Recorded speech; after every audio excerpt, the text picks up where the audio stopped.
Hey everybody, welcome to The Secret History, Living in Your Aquarium. Today we're here at Aquarium Zen in Seattle, and this is my favorite plant shop in all of Washington, and we're going to be talking about easy aquarium plants. Now, there's a group of easy aquarium plants, as they call them, that aren't always so easy. And let's talk a little bit about which ones those are and why that is, and how they look even in a shop that's set up for aquascaping. It has CO2. It has really good care by a very expert team of employees here, and it has all the best lighting, all the best substrate, fertilizers, all that. And yet, it can still be a little finicky. So let's talk about how these easy plant packs and beginner plant packs can sometimes give people a very inaccurate view or opinion of what they're going to be facing in the planted tank hobby. And oftentimes, actually, I find that people find failure and not success with some of these plants, and it's because they're not looking at their system as a planted tank. They're looking at it as a tank with fish that they've always kept that way, with gravel and a few decor items maybe, and then they're just throwing some easy plants in that are supposed to be very bulletproof, is usually the term they use. But when you do that, you're not setting up the substrate right for plants. You're not pulling nitrates out of the water column quite the same, and there's a lot of pitfalls that you can run into. So I want to talk a little bit about all of those and some of the worst culprits and some better alternatives that are out there in the hobby right now and right behind me here at this store. Alright, so I want to talk about the elephant in the room of fish keeping and planted tanks, which is when you say a plant is an easy plant, what they're trying to do is they're trying to think of what is your average person who just got into the hobby going to be able to keep alive for a few months in order to maybe hook them into the hobby and give them a little confidence and make them feel like this is doable. Maybe I want to take the next step forward. Well, I want to challenge that concept and say that plants like Anubias, this one here, there are many types of Anubias, but this is an old Anubias. There are Java fern, which comes in many types also.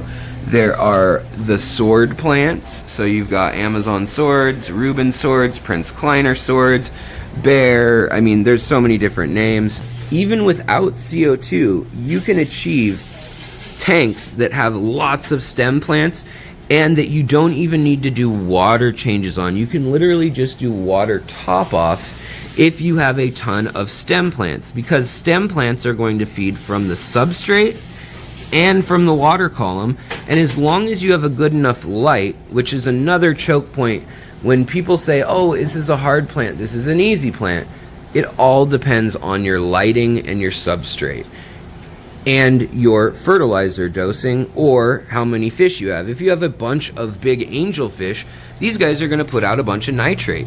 You probably shouldn't be adding a daily all-in-one nitrogen supplement in your tank if you have a bunch of Oscars or large fish. But if you have a fish full or a tank full of little tiny endlers, for instance, in a tank this planted, they're not going to produce enough nitrogen, and that is where you could use the nitrates.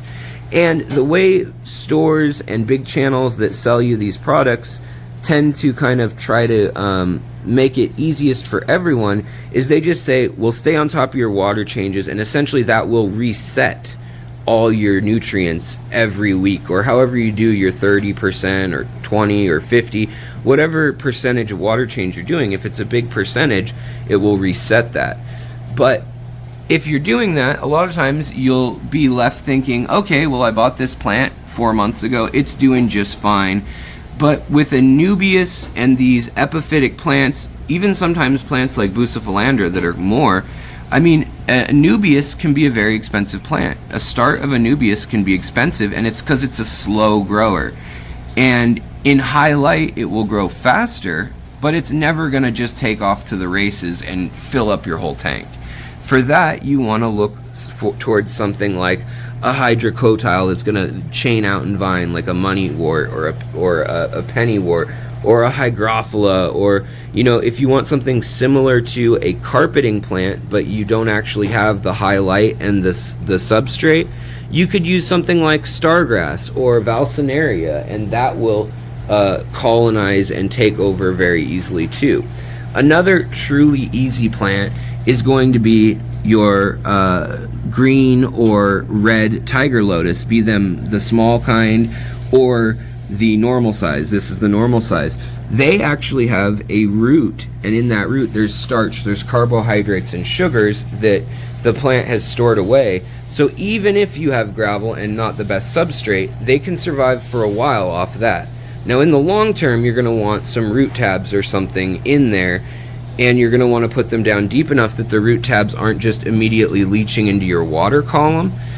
But a lot of times with Anubias and things, because they can only feed from the water column, you only are working with putting fertilizers in your water column, and you're thinking, oh, it needs more light. Maybe you add another light or you get a brighter light, and soon you've got algae growing, because that's what happens in every tank. That is what's going to happen. So you either need to trim them, dispose of that, and keep up with your water changes, which to me is more work actually than just getting a substrate, setting it up right the first time, and then being able to grow an array of beautiful plants with a light that maybe you spend $50 to $100 more on.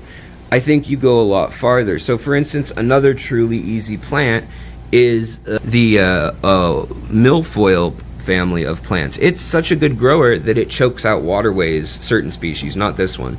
But same with things like kabamba or you know, even bacopa and things like that in certain parts of the world. Mayaka, parrot's feather, alodia, and anacris.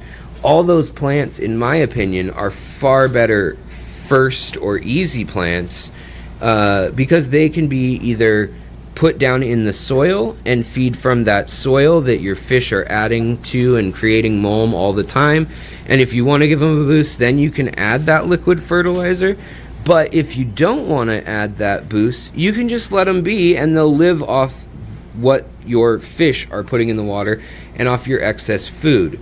But regardless of what you do, you're not going to have success with your plants if they don't have enough light for the species, or if there aren't the proper nutrients. If you have a low light tank, then that's where these plants do really shine, and that's why they're assuming that you're going to do better with these quote-unquote easy plants, because they look like this Java fern looks very nice right here in a low light. So does this Anubias petite nana, or nana petite, and so does the sawasser tongue, so does the bulbitis.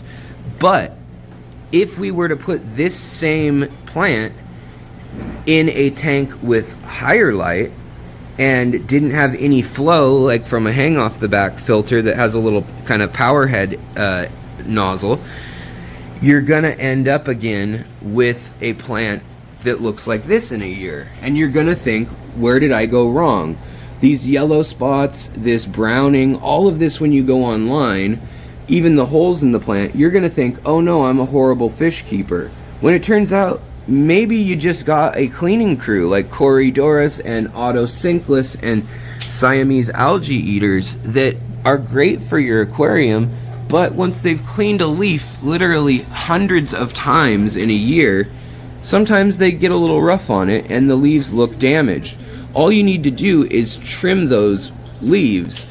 Now, some would argue that the amount of nitrates that these plants, so Anubias, Java fern, they don't actually have roots. They have epiphytic growth where you put them on, you tie them to something or you glue them to something, and they're going to feed right out of the water column. And that's good if you didn't have any substrate to feed them with, if your substrate's sand or if it's inert like rocks and doesn't have a bunch of fish poop and fish waste and biological organic matter built up in it. But if you have a tank that does have all that organic matter, your Anubias isn't going to be able to clean that fast enough. It's not going to be able to pull it out of the water fast enough. And while that's going on, Anubias also is going to leave more things like your trace elements. So your oddball, zinc, manganese, magnesium, the smaller elements, your micro elements, it is not going to rely on as crucially oftentimes. And so therefore, if you have any other plants in there with it, they'll get neglected because, nitrogen, carbon, and sunlight are going to be the main things your plants need, followed by really potassium and phosphates. And those are kind of the second tier. Then you've got dozens of micronutrients that your plants need too. And if they're missing just one of those dozens of micronutrients, depending on the plant, that could be what stalls them in there. And like I said, all it takes is to be lacking one nutrient. Maybe that's zinc. And if it has everything else it needs, but there's still not enough zinc, you might notice your plant leaves start just falling off. And so there are cues in faster growing plants as well that will allow you to assess, how is this plant doing, for instance. You can look at the color of the new leaves coming in. You can look at, if the pigment is maturing at the crown versus are you losing all your leaves at the base because the plant's redirecting its energy only to the top, and then you end up with what we call a leggy plant. Same thing with a plant that's putting out a bunch of feeding roots. That's going to be another great sign on plants that are supposedly not easy, but like right here you can see this plant is saying, I could use a little more of something. Now you don't know what that something is. You might need to read about your plant, but then you can go out and find that supplement. So I want to show you guys some really good examples of low light tanks. Now I'm not going to call them easy plants, even though these are in the easy plant bundles, but look at how little light that is. There's not that many diodes on this light, and it's up a ways, and it's tucked away. It does get some natural light here, but not directly. And you can see how beautifully the moss grows. There's no algae whatsoever. So yes, it's a great plant if you have no substrate. It's because it's a rhizome plant. So is that Anubias. So is the bulbitis or African water fern here. Even the plants growing up out of it, any sort of Amazon ferns too, they're going to be that way. You can see how well these can grow, mosses, even the stem plants that are in here.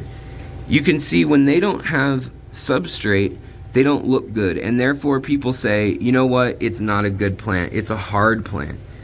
Well, let me show you the difference when they do have substrate. Some of them don't need much light at all.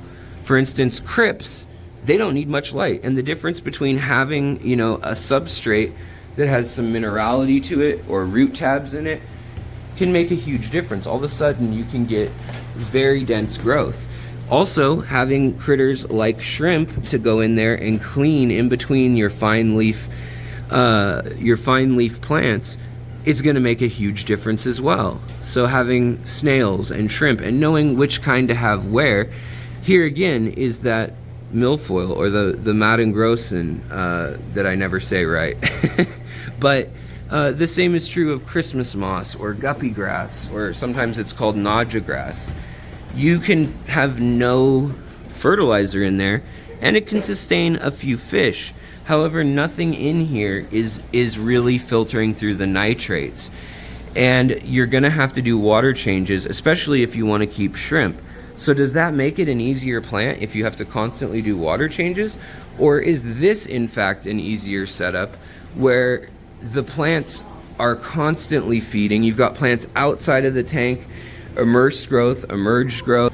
A lot of these misunderstandings come from people just not wanting to be ready to set up a true planted tank. They want to have the same tank that has gravel in the bottom or sand in the bottom, and they want to plop some plants in. And you can do that with a few, like this tank, but over time, those easy plants, they're going to start looking like this, even if you're the best experts caring for them. So any plant is going to take a little bit of work, but if you start to grow a jungle style tank, like for instance this one, you can set yourself up for success with merely good substrate, some water dosing in the column or with root tabs. If it gets leggy, you just add a little more nutrients. Add another few root tabs, or you trim it off and put it in another tank. Give it to a friend, sell it back to your shop, whatever it may be.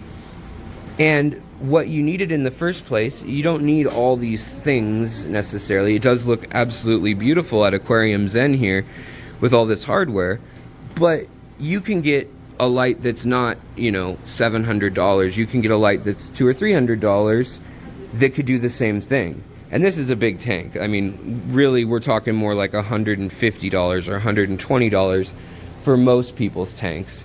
But it's just to remind you that easy plants are not always easy. They actually have a tank, and it's mostly easy looking plants that are in this tank because they need cleaning by shrimp. Because Anubias and Java fern and Bulbitis, they don't lose their leaves very easily. Those leaves are there for so long that they get dirty and dingy, they start to fall apart, and they're not in the habitat like this, which is a biome tank, which is the one they should be in naturally, with much dimmer light coming through the water, with a rainforest overhead, tannins, slightly acidic water, some minerality in there too. So knowing your tank as an ecosystem rather than just throwing plants in that are supposedly easy will open an entirely new door of what actually is easy. Whereas a tank like this that doesn't have any of the easy plants is absolutely just chugging along doing great because it's cleaning the water all the time, and they can probably throw as much fertilizer in there as you want, you know? But otherwise, you're going to get leggy plants wanting to reach for fertilizer. They've got the sun, and sometimes they've got the carbon even to tell them to grow. But if they don't have everything else, they're not easy plants. Like this Java fern is just old, and it doesn't have exactly what it needed. So I want you guys to rethink your opinion on an easy plant. You know, there are a lot of stem plants in combination with Anubias, with Java fern, that are plants that can be very easy. But at the end of the day, an easy plant is only easy in the right tank with the right setup. And I want you guys to think about that as more and more people start researching online, and don't just go out and buy the gravel tank setup kit from Petco. A lot of people now are looking into this deeper, and as we have people doing that and seeing what else is out there and wanting to try more fish, more plants, more cleaning crew like shrimp and snails, we don't have the default that made them easy plants, which really was just a term for plants that can survive a wide selection of parameters and not die quickly. But you also can't tell what's going wrong quickly, and they do need maintenance over time quite a bit. So I hope that was good. I want to thank Aquarium Zen for letting me come in, use them as a great teaching tool, and the beautiful things they have here. If you're in Seattle, come in, check them out. They're always an awesome spot to check out. My favorite shop in town. And I hope you guys have a good one. Don't forget to like your tanks. I'm not going to say anything about YouTube. All right, that's it. Have a good one. Bye.